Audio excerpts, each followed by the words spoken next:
Assalamualaikum warahmatullahi wabarakatuh.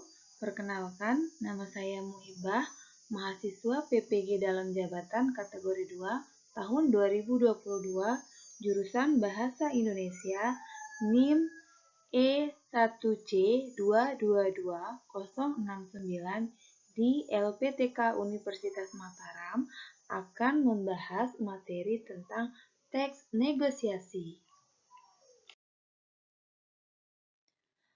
Adapun materi yang akan saya bahas di sini yaitu menyusun teks negosiasi, kemudian memerankannya dengan semangat dan kreatif.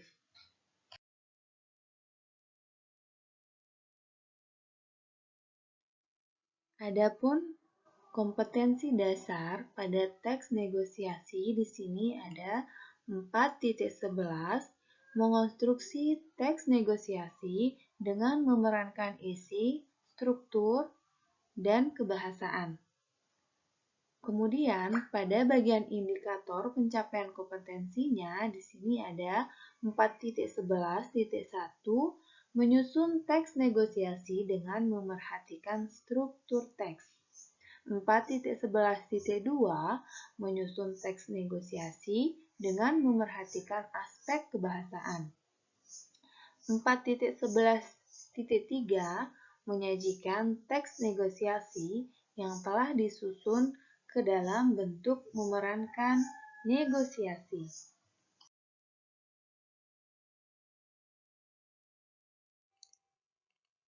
Tujuan pembelajaran teks negosiasi yakni yang pertama, dengan menggunakan project-based learning, peserta didik diharapkan dapat menyusun teks negosiasi dengan memerhatikan struktur dan kebahasaan yang benar dengan penuh rasa tanggung jawab.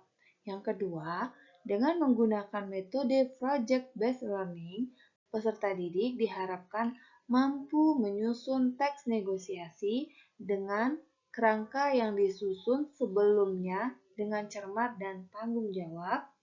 Melalui diskusi, tanya jawab, peserta didik diharapkan dapat menyajikan teks negosiasi yang disusun ke dalam bentuk memerankan negosiasi dengan semangat dan kreatif.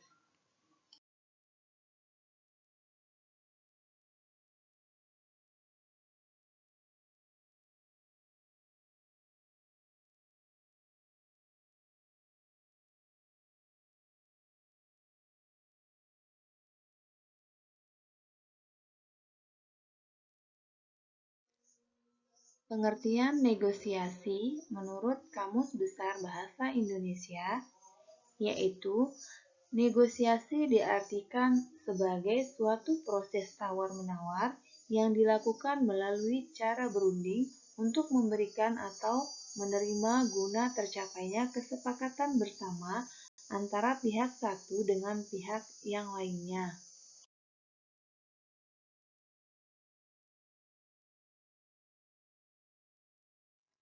Tujuan negosiasi yang pertama, menyatukan perbedaan-perbedaan pendapat dari orang-orang yang memiliki kepentingan yang berbeda. Yang kedua, mendapatkan atau mencapai kata kesepakatan dalam kesamaan persepsi, saling pengertian, dan persetujuan. Yang ketiga, mendapatkan kondisi penyelesaian atau jalan keluar dari masalah yang dihadapi. Struktur teks negosiasi. Yang pertama ada orientasi. Pada bagian orientasi, di sini dapat dikatakan sebagai bagian pembuka dari teks negosiasi itu sendiri. Isinya biasa berupa pengantar, salam, dan tujuan bernegosiasi. Yang kedua, ada permintaan atau pengajuan. Pada bagian ini, biasanya berisi alasan mengapa seseorang itu melakukan negosiasi. Yang ketiga, ada pemenuhan atau penawaran. Setelah mengajukan maksud dan tujuan dalam bernegosiasi, kedua belah pihak bisa masuk ke dalam topik inti, yakni proses tawar-menawar, sehingga sampai pada tujuan persetujuan. Selanjutnya ada persetujuan. Di sini berisi proses terjadi jika antara kedua belah pihak yang bernegosiasi telah mencapai kesepakatan yang saling menguntungkan. Pada bagian akhir dari negosiasi, yaitu penutup, biasanya berisi salam penutup dan ucapan terima kasih daripada kedua belah pihak.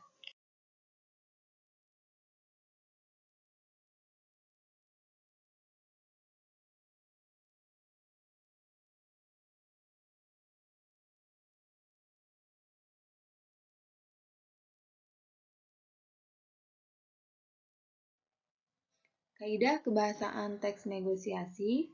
Yang pertama, menggunakan bahasa yang santun. Yang kedua, terdapat ungkapan persuasif atau bahasa yang digunakan untuk membujuk. Yang ketiga, tidak ada pihak yang dirugikan dari kesepakatan yang dihasilkan. Yang keempat, mengandung pasangan tuturan. Yang kelima, menggunakan kalimat inferatif. Yang keenam, menggunakan kalimat efektif. Yang ketujuh, bersifat memerintah dan memenuhi perintah.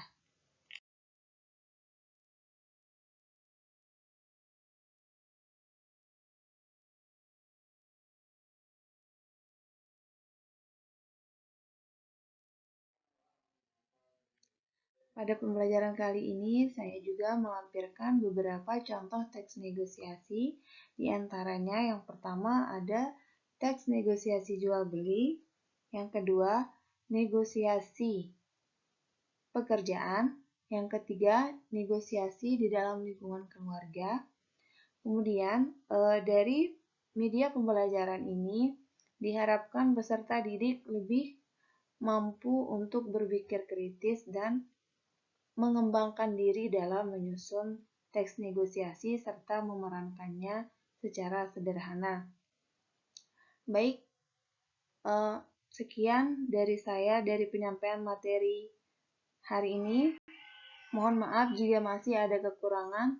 Terima kasih sudah menyaksikan.